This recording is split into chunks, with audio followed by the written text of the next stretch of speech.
Здорово. Прошлый ролик про Арквардена набрал бешеное количество лайков и тучу нового актива, за что вас бесконечно благодарю. Поэтому снимаю ролик, как стоять за Аркварденом мид, как вы просили в комментариях. В подготовке видеоматериала мне помогали игроки рейтингового от 8 КММР, с которыми я играл 1 на 1 мид Аркварденом против сложных героев, по правилам паблика. Рейтинг игроков на порядок выше моего, сказать, что играть против них было сложно, ничего не сказать, однако много полезной и достоверной информации мне все-таки удалось собрать. Кстати, попробуйте угадать в комментариях, сколько раз я смог победить мид против них. Будет интересно почитать. Начну с основного. Аркварден не самый сильный лайнер, ибо его потенциал раскрывается с прокачкой левела, покупкой быстрых основных айтемов. Я об этом уже рассказывал в гайде. Также неравный лайн обусловлен присутствием элементов рандома в спеллах Вардена, что значит на Вардене довольно непросто заспамить вражеского героя спеллами, как это делает SF на миде, к примеру, ибо флюкс наносит дамаг только при отсутствии союзных крипов, а замедляет приемлемо для годного соло-килла после прокачки и появления ульты, а спарки так и подавно вообще могут улететь в рандомную цель. Неприятными героями, против которых всегда чаще приходится потеть, нежели наоборот, является SF, Лина, Тинкер, Эмбер, ОД. В общем, герои, которые уже с первой минуты начинают выбивать всю дурь из Арквардена и по получению ими 6 уровня, в принципе делают невозможным дальнейший лайнинг против них 1 на 1. Однако это не значит, что их невозможно переиграть и победить. Хоть и против этих героев у Вардена неплохой винрейт, судя по дота-бафу, но лайнап 1 на 1 против них всегда неприятен, а против задротов этих героев и вовсе сложен. Но за счет грамотных базовых правил в миде все же не безнадежен, но и за счет грамотного фарма и макро в дальнейшем легко победим. Суть Вардена в среднем это как можно быстрее вытащить максимум с мида, а именно фаст мидас, нежели погоня за киллом и просто выигранный лайн, как это бывает на большинстве метовых мидеров, типа того же Батрайдера или Тускары. В этом ролике я не буду рассматривать отдельно матчапы против каждого героя, а дам всего лишь универсальные рекомендации и правила, которые помогут вам не проиграть мид и вынести с этого лайна все возможное для того, чтобы выиграть игру в дальнейшем. И дота не заканчивается лишь на неудачной лайн стадии. Как я и говорил раньше, вариативность лайнапа на Вардене в среднем отсутствует, и на нем мало что можно придумать сверхуникального, чтобы подстроиться под ситуацию. Чаще всего вам нужно создавать свою зону комфорта для нормального лайнинга.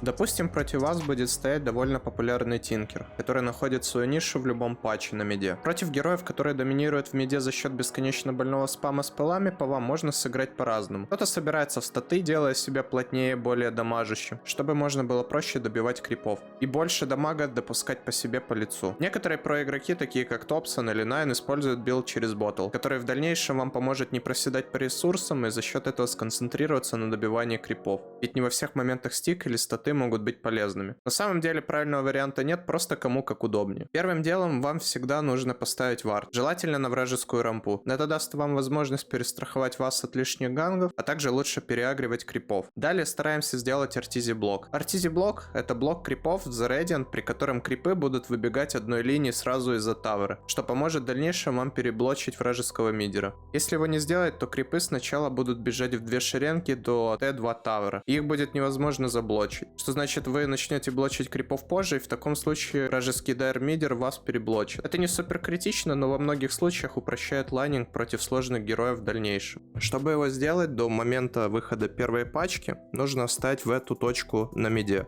После этого первая пачка крипов пойдет не в две шеренги, как обычно, а по одной, по левой стороне. И сразу же вы сможете приступить к блоку крипов, не отходя от Т3 Tower. В нынешних реалиях артизи блок понерфлен и прокает 50 на 50. Но в целом всегда старайтесь его сделать и переблочить вражеского мидера, ибо основной плюс Вардена — это большой каст-рейндж и атак-рейндж, чем не могут похвастаться многие мидеры, это нужно использовать. Правильным решением всегда будет играть на свой фарм и на свои ресурсы. Не жадничать, то есть не пытаться гоняться за лишними киллами, и просто сконцентрироваться на том, чтобы добить как можно больше крипов и быстрее вытащить мид.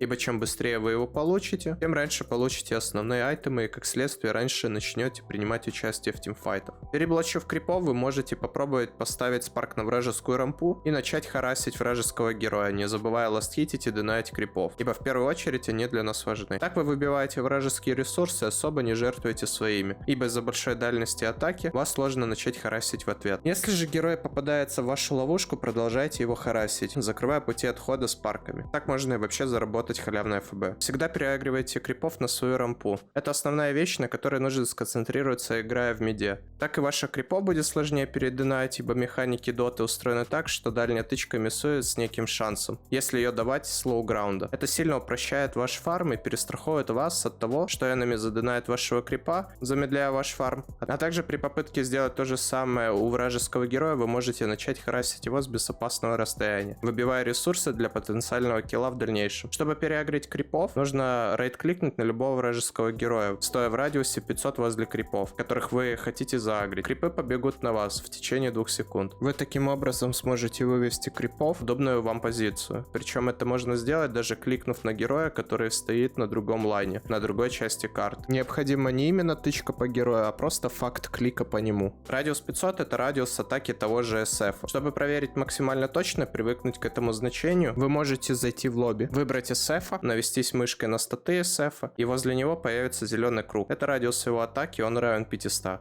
Также можно проверить радиус абсолютно любого другого героя. В общем, научившись абузить эту механику, вы будете запросто переигрывать любого мидера. Также после удачного хараса по героям не забывайте прокликивать вражеского мидера на предмет зарядов ботла. Старайтесь выбивать с него все заряды и потом в дальнейшем забирать у него все возможные руны на карте. Они появляются на 2-4 минутах, баунти на 3-6, каждые 3 минуты. Старайтесь одну руну самостоятельно подобрать, а вторую либо попросить свою 4 прийти заранее, забрать вместе с баунти руной во вражеском лесу, либо сделайте следующее. За 10 секунд до появления рун запушьте лайн, так у вражеского мидера появится выбор: либо идти за руной, но потерять солидную часть фарма и опыта, либо терять руну и терпеть без ресурсов в дальнейшем. В таком темпе получаем 6 левел и стараемся вытащить мидас, желательно на 6-8 минуте, если очень тяжко. С появлением 6 левела попробуйте позвать свою 4 в мид на ганг. Если же такой возможности нет, то иллюзию оставляем в миде, фармим ей пачку, помогая себе с парками, а оригиналом подфармливаем лес.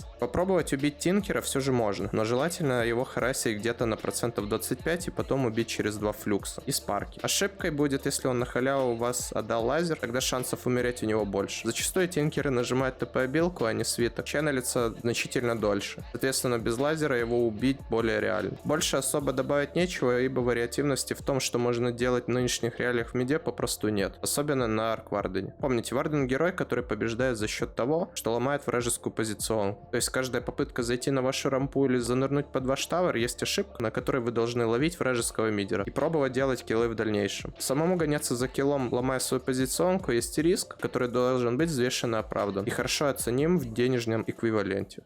Ну шо, пиццики, в общем, на сегодня все. По традиции всех благодарю, кто досмотрел этот ролик до конца. Надеюсь, вы кайфанули. Обязательно подписывайтесь на канал, ставьте лайки. Также нажимайте на колокольчик, чтобы быть в курсе выхода всех новых роликов и о начале стримов. Если есть какие-то вопросы, обязательно задавайте их в комментариях. Ну и до скорых встреч.